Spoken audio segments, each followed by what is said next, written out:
Bienvenidos, ¿cómo les va? Tiempo de noticias económicas, hechos financieros a esta hora en nuestra pantalla. Hay una conmemoración mundial en este día, la vamos a reseñar en nuestro programa. Día de África, el continente del futuro y sus retos. Además, la huelga de camioneros brasileños, decimos, acorrala a Michel Temer, presidente de facto de Brasil. Y el Fondo Monetario Internacional en la Argentina, lamentablemente, llegó para quedarse.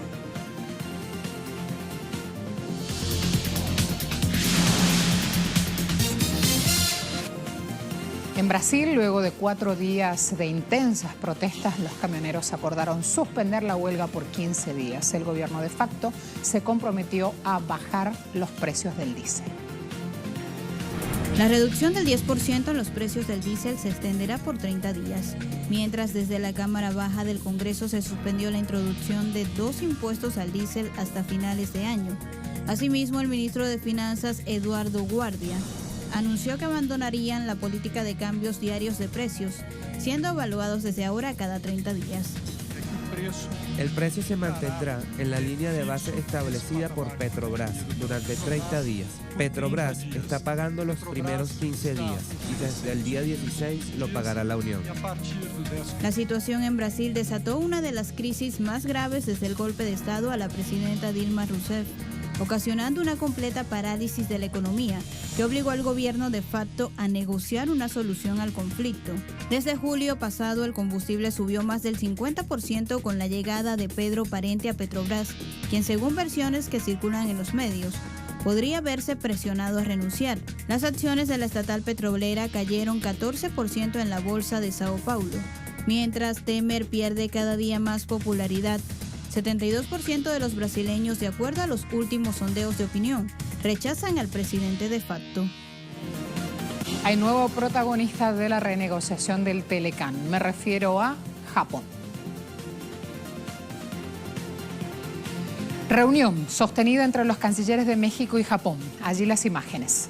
En la capital del país, el ministro Luis Videgaray prometió proteger los intereses de las empresas japonesas en las conversaciones del Telecán, que, como sabemos, se encuentran trabadas en puntos álgidos, tales como sector automotriz, donde precisamente juegan un rol fundamental las empresas niponas.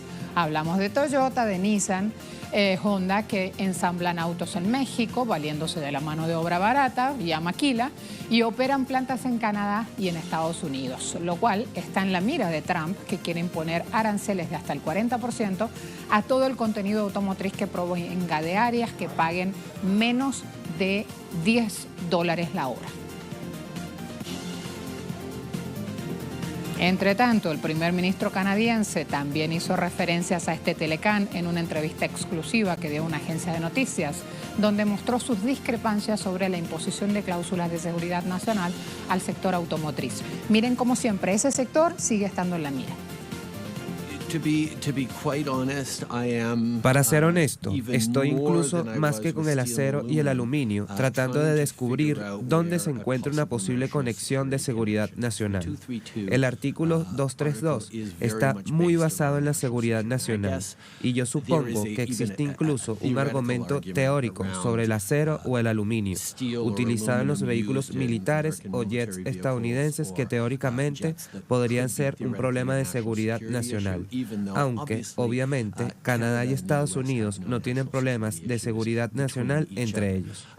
Más adelante, en los autos, me parece que está en un terreno lógico aún más endeble, y espero tener conversaciones con nuestros homólogos estadounidenses sobre qué es exactamente lo que tenemos en mente al respecto.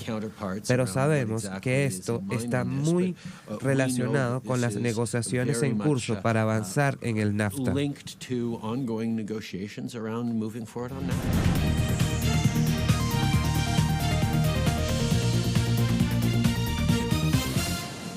Y desde este espacio nos unimos a la celebración del Día de África, fecha en la cual se conmemora la creación de la Unión Africana. En clave económica son muchos los retos que aún presentan. Tienen una herencia y un efecto de la esclavitud, del saqueo, el colonialismo a la que vilmente fueron sometidos. Hoy, hay que decir, tienen otras proyecciones a partir de los acuerdos de libre comercio que se han puesto en marcha este año y el mercado único de transporte aéreo entre los países de la Unión.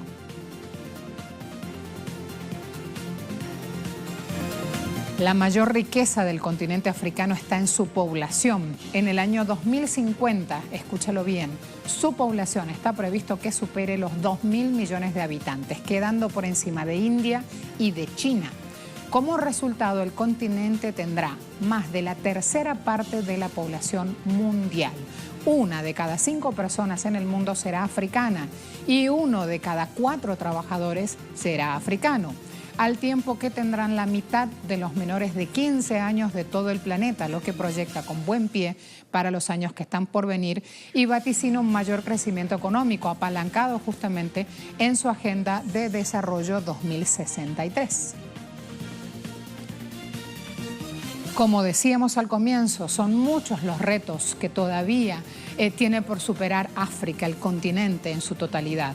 Los 10 países más pobres del mundo están allí. Se prevé el aumento incluso de la pobreza extrema. De los 50 países menos desarrollados del mundo, 40 son africanos.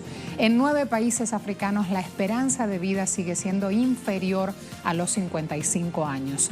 En África subsahariana la esperanza de vida es de 46 años solamente, 22 años menos que la media mundial. Más de 25 millones de personas sufren SIDA. Millones de ellos aún no tienen acceso a alimentos, agua potable y saneamiento. Hay 5 millones de refugiados en África. La mitad, lamentablemente, son niños. El Producto Interno Bruto de África es de 2,5 billones de dólares y su economía ha tenido un crecimiento medio del 5% desde el año 2000. Nigeria, Kenia, Mozambique, Sudáfrica, Costa de Marfil, Marruecos, Ghana, Tanzania y Etiopía se posicionan como motores económicos. La inversión extranjera directa en África impulsada por China e India creció un 65% respecto de 2013. Solo China tiene más de 30.000 millones de dólares en activos en varios países africanos. Se espera que en 2050 el 63% de la población africana sea urbana, lo que ofrecerá mayores oportunidades. Mientras que en el resto del mundo la clase media se sigue reduciendo, en África aumenta cada vez más. Desde años recientes, el 34% de la población total pertenece a la clase media, lo que equivale a 313 millones de personas. Se estima que en 2020 más de la mitad de las familias africanas tendrán ingresos medios suficientes para una calidad de vida adecuada. Eso traerá un aumento considerable de la industria de consumo. Solo la telefonía móvil en 2010 alcanzó a 500 millones de africanos, frente a 15 millones del año 2000. Indicadores petroleros están mostrando una caída a raíz de la cancelación del encuentro previsto entre Donald Trump y Kim Jong-un. Trump hace minutos a lo largo de esta mañana ya hablaba de que esa reunión podría darse. Entre dimes y diretes, así las cotizaciones. 76.95 este primer indicador, perdiendo 2,25, siempre en dólares, siempre en barril. WTI 69,19 dólares el barril. OPEP está cotizando en 76,62. A la vuelta de esta pausa vamos a afrontar también otras cuestiones. Vamos a ver cómo Irán pone los puntos y dice, todos hablan de nosotros, bueno, queremos esto para seguir participando de este acuerdo nuclear.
Tenemos que decir que Estados Unidos impuso una nueva batería de sanciones contra varias firmas en Irán y en Turquía, vinculadas con 4 empresas de aviación iraníes.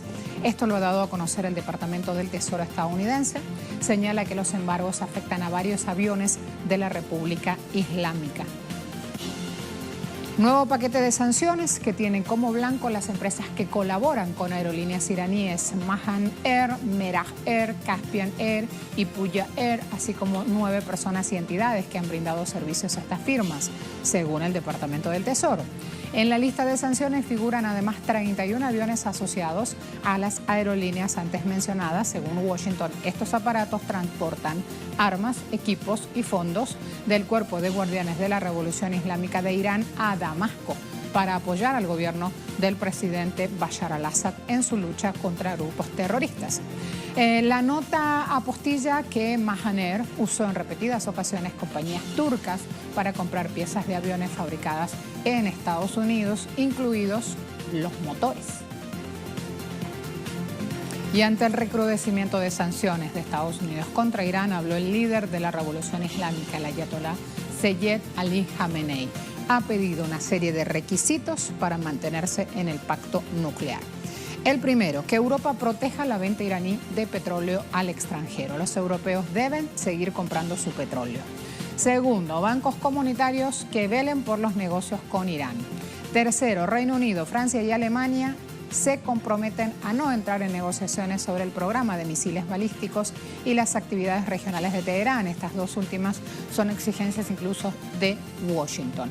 Allí van teniendo entonces más claro de qué es lo que está en rueda a esta hora en negociaciones.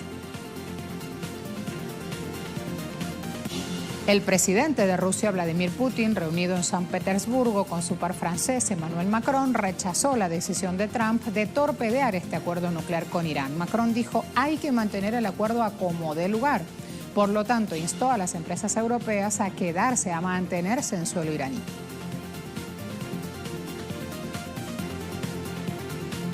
Y en el marco de la visita de Macron a Rusia, también acotamos este punto. Los países suscribieron acuerdos, suman 1.000 millones de euros. Lo anunció el presidente ejecutivo del Fondo de Inversión Directa de Rusia, Kirill Dmitriev.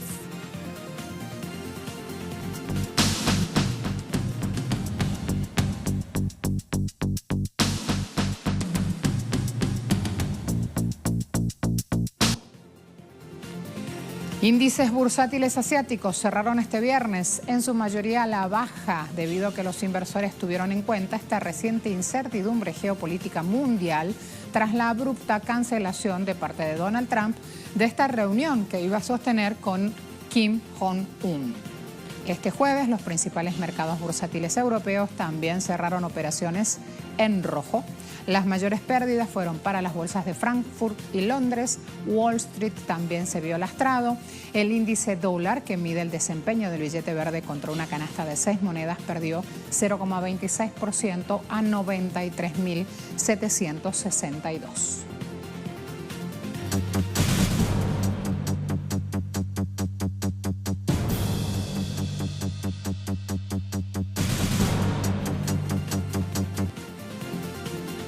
El diálogo comercial entre China y Estados Unidos se mantiene vigente. Una delegación estadounidense encabezada por el secretario de Comercio, ahí lo tienen en imágenes, Wilbur Ross, visitará China entre el 2 y el 4 de junio para continuar las consultas. Acuerdo que fue confirmado en una conversación telefónica este viernes entre el viceprimer ministro chino Liu He y Ross. Liu también es miembro del Buró Político del Comité Central del Partido Comunista Chino, jefe del lado chino de este diálogo económico general entre China y Estados Unidos. Las potencias debaten mecanismos para consolidar una relación en la que ganen todos. A esto le llaman en fórmula de expertos win-win. La traducción al español sería ganar-ganar. Hay otro que tomó el volante. El primer ministro designado de Italia, Giuseppe Conte, pasó su primer día de trabajo evaluando, mirando, chequeando propuesta de lista de gabinete. Dijo que crearía un gobierno del lado de los ciudadanos. Más enigma. Mi intención es crear un gobierno del lado de los ciudadanos y que proteja sus intereses. Soy profesor y abogado y durante mi vida he apoyado las causas de muchas personas y ahora me estoy preparando para defender los intereses de todos los italianos en todos los lugares europeos e internacionales, hablando con las instituciones europeas y con los representantes de los demás países. Me propongo ser el abogado defensor de los italianos y estoy disponible para hacer esto sin ahorrarme nada, con el máximo compromiso y el máximo sentido de la responsabilidad. En los próximos días volveré al presidente de la República para levantar las reservas y en caso de un resultado positivo presentarle las propuestas relativas a los candidatos de los ministros. No puedo esperar para empezar a trabajar en serio. Mientras tanto, desde Bruselas instaron al nuevo gobierno italiano a cumplir las normas de los presupuestos de la Unión Europea o a arriesgarse a seguir a Grecia hacia una calamidad financiera. O sea, o cumple, le dijeron. Previo a la conformación del gobierno, muchas son las críticas puestas en Italia. Se habla del nacimiento incluso de un gobierno populista, planteando la salida del euro, una situación que no le conviene a los que apuestan al bloque, porque Italia, después de Alemania y Francia, es vista como la economía más grande de Europa, es la tercera justamente. Los ministros de Economía de Alemania, España y Francia celebraron este discurso europeísta de Conte, parte lo escuchábamos hace minutos, por lo tanto pareciera ser que se calman las aguas. Donde no están calmadas las aguas es en República Argentina. Le dicen en esta jornada nuevamente en las calles, no al FMI.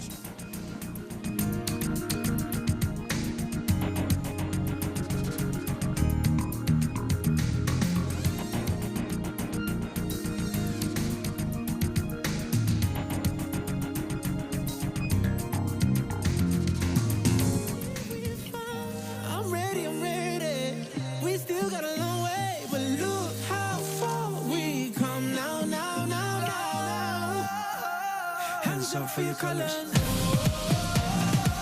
Aunque tú y yo no seamos del mismo lugar. Hand to hand, viaja aunque tú y yo no seamos del mismo lugar. Aquí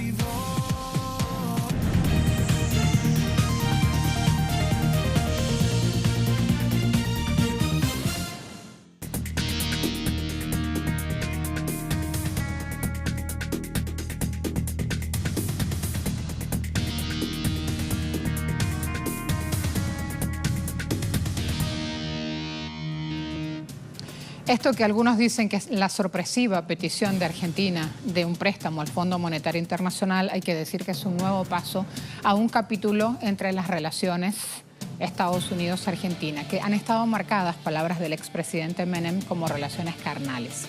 La cuestión ahora es hasta qué punto llega este gobierno de Mauricio Macri, qué va a entregar a cambio. 12 años ya largos hay de haber roto intercambio con el Fondo Monetario Internacional. Fue Néstor Kirchner quien decidió poner a cero, cantante y sonante, le pagó la deuda al Fondo Monetario Internacional, ganó independencia económica, pero hoy el capítulo es completamente distinto porque Argentina tocó la puerta del FMI. Por años, en sus informes sobre la economía mundial, el Fondo Monetario Internacional advertía de que las estadísticas oficiales argentinas no eran precisas, especialmente en materia de inflación, por lo que incluían a pie de página los estimados de analistas privados, siempre mucho más altos. En 2013, el Fondo Monetario Internacional, ya con Christine Lagarde como directora gerente, emitió una declaración de censura por detectar irregularidades en las cifras del Instituto Nacional de Estadísticas y Censos, y señaló que las autoridades argentinas manipulaban los datos. El gobierno de Cristina Fernández, por su parte, le acusó de representar las nefastas políticas neoliberales. Las relaciones entraron entonces en un tenso impasse, del que no se recuperaron hasta la llegada al poder de Mauricio Macri en las elecciones de 2015. En adelante, el guión ha cambiado. En solo unos meses el cambio de tono del fondo fue radical y la agenda de reformas de Macri ha sido constantemente alabada por parte de Lagarde y otros altos cargos de la institución financiera internacional. En diciembre pasado, su informe anual sobre la economía argentina, el llamado Artículo 4, elogiaba la gestión de Macri diciendo que había recuperado la transparencia de las estadísticas públicas y había corregido muchos de los desequilibrios económicos más urgentes.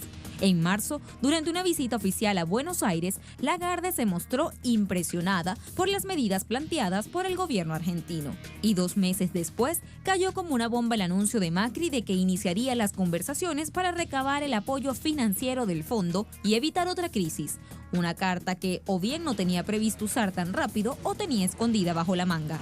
El problema que tenemos es que somos de los países del mundo que más dependemos del financiamiento externo, producto del enorme gasto público que le damos y que estamos ordenando. Frente a esta nueva situación y de manera preventiva, he decidido iniciar conversaciones con el Fondo Monetario Internacional para que nos otorgue una línea de apoyo financiero. Así Macri acudió a la receta menos deseada. Solicitó un préstamo stand-by de acceso excepcional, el más antiguo de los que otorga el FMI, que permite prestar fondos por encima de los límites normales que corresponderían y el que tiene más condicionalidades, exigencias al Estado que lo solicita para que se le entreguen los fondos. En el caso de Argentina se habla de que el monto estaría alrededor de los 20.000 y 30.000 millones de dólares. Es el tipo de acuerdo que este país había negociado históricamente con el fondo hasta que dejó de solicitar su ayuda en los primeros años de la década del 2000 y que en muchos argentinos trae recuerdos de ajustes y crisis, fundamentalmente la del 2001, que terminó en el llamado corralito, en la devaluación de la moneda, el disparo de la inflación, la pobreza y la protesta social. ¿Qué es lo que dice Macri? Se necesita una mejor combinación de políticas y reformas estructurales serán indispensables. Palabras de Lagarde, que replica este hombre, el presidente de Argentina. Para el FMI, Argentina tiene un excesivo gasto público, un frágil frente externo y relaciones laborales poco flexibles. Los técnicos del Fondo Monetario Internacional señalan que la única manera de lograr un ajuste de gastos sustentables es congelar las jubilaciones y pensiones por 2 años. Así el gasto previsional perdería participación en el presupuesto nacional. El otro gasto que el ente considera excesivo es el relacionado con la plantilla estatal. Según estiman sus economistas, se debe reducir un 10% el total de empleados estatales, tanto a nivel nacional como provincial. El FMI también exige un congelamiento de los salarios de los empleados públicos. También se refiere a la baja productividad del país en relación a la de sus vecinos. Para mejorarla exige un fuerte retroceso en materia de derechos laborales. Se habla de eliminar la indemnización, jornadas más extensas, flexibilización de tareas y otros ítems. En relación al frente externo, el ente considera que el problema argentino pasa por un tipo de cambio considerablemente atrasado, sin aclarar cuál debe ser el precio de la moneda norteamericana. El tipo de crédito que negocia el gobierno se entrega en cuotas, de acuerdo al cumplimiento de las condiciones impuestas, razón por la cual el país solo recibirá el capital que pide si y solo si cumple con las condiciones impuestas. Lagarde y Nicolás Duhovne, el ministro de Hacienda de Argentina, se empeñan en decir que el Fondo Monetario Internacional ha cambiado, que ya no es el mismo de hace 20 años, lo cual no es cierto. Lo verdadero, lo real, lo cierto es que sigue usando las mismas recetas con el mismo objetivo. Así lo ha demostrado recientemente en Grecia, de ahí que la pregunta que los argentinos hoy se hacen es ¿por qué esta vez tendría que ser diferente la historia? Como todo préstamo del FMI, Argentina tendrá que realizar cambios que achiquen el tamaño del Estado y al final resten beneficios sociales a la población. Aunque aún faltan detalles por afinar en cuanto a las negociaciones, que se estiman puedan finalizar el próximo mes de junio, esta decisión de Macri para muchos es la antesala de una nueva crisis. Para los argentinos, la mención de las siglas FMI produce al menos un estado de alerta. A los trabajadores no nos paran ni estas tormentas, porque no vamos a permitir que este Congreso acepte la intromisión del Fondo Monetario Internacional, el aumento de tarifas o la reforma laboral. Vamos a pelear hasta las últimas consecuencias para que esas resoluciones infames del gobierno de Macri se vuelvan para atrás. Los trabajadores tenemos memoria y sabemos que políticas como esta nos llevaron al infierno. No lo vamos a permitir. Por su parte, el diputado del Frente para la Victoria, Axel Kicillof, ha remarcado que nada de lo que se quiera acordar en el fondo tiene que ser realizado a espaldas del pueblo argentino. Y Agustín Rossi se suma al rechazo, diciendo que los acuerdos con el FMI siempre fueron perjudiciales para el pueblo. Significaron recortes de sueldo, de jubilaciones, privatizaciones, despidos en el sector público y aumento de la pobreza en los argentinos, llevando al país a crisis económicas y sociales muy profundas. Para aquellos que creían que la región había superado el fondo de una vez por todas, Argentina es de nuevo una llamada de atención. Y aquí justamente algunos puntos. Avanzan las negociaciones en Washington, las brutales condiciones que impone el Fondo Monetario Internacional a Macri para cerrar el acuerdo, etcétera, etcétera. Hasta aquí el análisis. Gracias por acompañarnos.